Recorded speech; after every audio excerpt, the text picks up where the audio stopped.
Welcome back mga ka-TV. Ang video na tatalakayin natin ngayon ay ang Chapter 13 ng Omniscient Reader's Viewpoint, at kung bago ka lang sa channel ko ay huwag mahiyang mag-like, subscribe o follow at i-click ang notification bell para ma-notify ka sa susunod na video. Paalala, ang video na tatalakayin natin ngayon ay maaaring mag-iba mula sa ilalabas na anime. Hindi ko inaangkin ang mga drawing o anumang materyales na ipapakita. Ang layunin ko ay magpakita ng suporta at magbigay ng impormasyon tungkol dito. Ang lahat ng kredito ay nananatili sa mga orihinal na may-ari. Maraming salamat! Matapos pagmasdan ng mabuti ang sitwasyon, napagtanto ni Dokja na ang kanyang kasanayang fourth wall ay hindi lamang humahadlang sa mga kakayahan ng ibang mga incarnation, kundi pati na rin sa pakikialam ng Dokkaebi na si Bihyong. Dahil dito, hindi man lang makita ni Bihyong ang kanyang attribute window, at maging siya mismo ay hindi rin ito makita. Sa halip na mabahala, nakita niya ito bilang isang kapaki-pakinabang na pagkakataon, isang perpektong sitwasyon para makapanlinlang dahil walang makakapag-verify ng kanyang mga kakayahan. Habang paulit-ulit na sinusubukan ni Bihyong na lampasan ang misteryosong firewall, patuloy lamang siyang nabibigla na parang nakuryente. Dahil alam ni Dokja na wala ng oras, lalo na't halos isang oras na mula nang kainin siya ng ichthyosaur, pinahinto niya si Bihyong at hiniling na buksan ang Dokkaebi bag. Ang espesyal na tindahan ng mga item na gumagamit ng coins sa sistema ng Starstream. Noong una ay tumutol si Bihyong dahil karaniwang ang mga incarnation lamang na may sponsor ang maaaring gumamit nito, ngunit matalinong ipinaliwanag ni Dokja na wala namang aktual na patakaran na nagbabawal sa mga walang sponsor. Matapos tingnan ang manual, napilitan si Bihyong na pumayag, ngunit sinabi niyang maaari lamang buksan ang tindahan kapag naka-open ang broadcast channel. Nang buksan ang channel, agad na pumasok ang ilang mga constellation upang muling manood, nagtataka kung ano ang nangyari habang pansamantalang nawala ang broadcast. Di nagtagal ay lumitaw ang isang transparent na screen sa harap ni Dokja, hudyat ng pagbubukas ng Dokkaebi bag na parang isang cash store sa malupit na mundong kanilang kinaroroonan. Sa loob nito ay napakaraming item at promotional packages na pangunahing para sa mga constellation na sumusuporta sa kanilang mga incarnation. May mga advertisement para sa growth packages, starter packs, at kahit random attribute boxes na maaaring magbago ng kakayahan ng isang incarnation. Hindi pinansin ni Dokja ang mga kaakit-akit na alok na ito, at sa halip ay nagtuon sa mga item na kakailanganin niya upang talunin ang halimaw na ichthyosaur na lumamon sa kanya. Ang nilalang na ito ay karaniwang itinuturing na parang sakuna para sa mga baguhang incarnation. Kaya halos imposible itong labanan ng direkta. Nang tanungin niya si Bihyong tungkol sa paghahanap ng mga partikular na item, abala naman si Bihyong sa pagpapakalma sa mga constellation na nagrereklamo at nagdududa sa pagiging patas ng broadcast. Sa kabila nito, ipinakita rin niya ang search function na may limitasyon na 5 libreng paghahanap bawat araw. Ginamit ni Dokja ang kanyang kaalaman mula sa nobelang 3 Ways to Survive in a Ruined World at sinadyang maghanap ng napakabihira at makapangyarihang mga item gaya ng Ancient Dragon's Heart, isang S-rank na item na naglalaman ng napakalakas na kapangyarihang mahika ng sinaunang dragon na si Ignitus. Lumabas ang resulta ng paghahanap. Ngunit gaya ng inaasahan, sold out na ang puso. Nagulat si Bihyong at lalo siyang naging kahina-hinala dahil hindi niya maintindihan kung paano nalalaman ni Dokja ang mga pangalan ng mga nakatagong item na karaniwang matutuklasan lamang sa pamamagitan ng search function.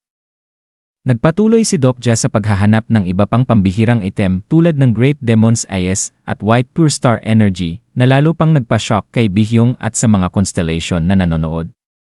Ngunit ang mga item na ito ay alinman sa ubos na o napakamahal para sa kanya. Sa halip na bumili ng makapangyarihang kagamitan, tahimik niyang hinanap ang 2 murang materyales, Hammersea Horse Mucus at Stone Hobthorns. Sa unang tingin ay tila walang silbi ang mga ito, kaya't nagtaka si Bihyong kung bakit iyon ang bibilhin ni Dokja sa halip na isang mas kapaki-pakinabang na kasanayan tulad ng diskwentong Waryeong Sword Technique. Hindi niya ito pinansin at bumili lamang ng 4 na mukus at 4 na tinik sa halagang 800 coins. Ilang sandali pagkatapos, nagmaterialize ang mga item sa harap niya sa loob ng madilim na tiyan ng ichthyosaur bilang kumikislap na mga particle. Matapos umalis si Bihyong upang panoorin ang mas kapanapanabik na pangyayari sa ibang lugar, nagsimulang maghanda si Dokja. Itinali niya ang mga tinik sa kanyang baywang at sinuri ang mga ito na parang mga simpleng sibat. Sa simula ay nahirapan siyang gamitin ang mga ito dahil wala siyang kasanayan sa paggamit ng armas, kaya't halos 1 oras siyang nagpraktis ng pag-swing hanggang masanay siya sa bigat at balanse ng mga tinik. Nang simulan niya ang kanyang plano, sinubukan ni Dokja na tusukin ang pader ng tiyan ng ichthyosaur, ngunit napagtanto niyang kulang ang kanyang lakas upang mabutas ito. Sa sandaling iyon, nagsimulang gumana ang digestive system ng halimaw at naglabasan ang malalakas na digestive juices mula sa maliliit na butas sa pader ng tiyan.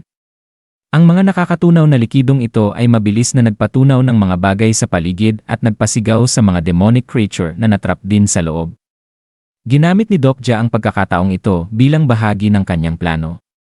Umakyat siya sa pader ng tiyan habang nilalabanan ang mapanganib na kapaligiran. Kumuha siya ng isang mukus at maingat na pinahiran ang isang tinik ng makapal na asul na likido.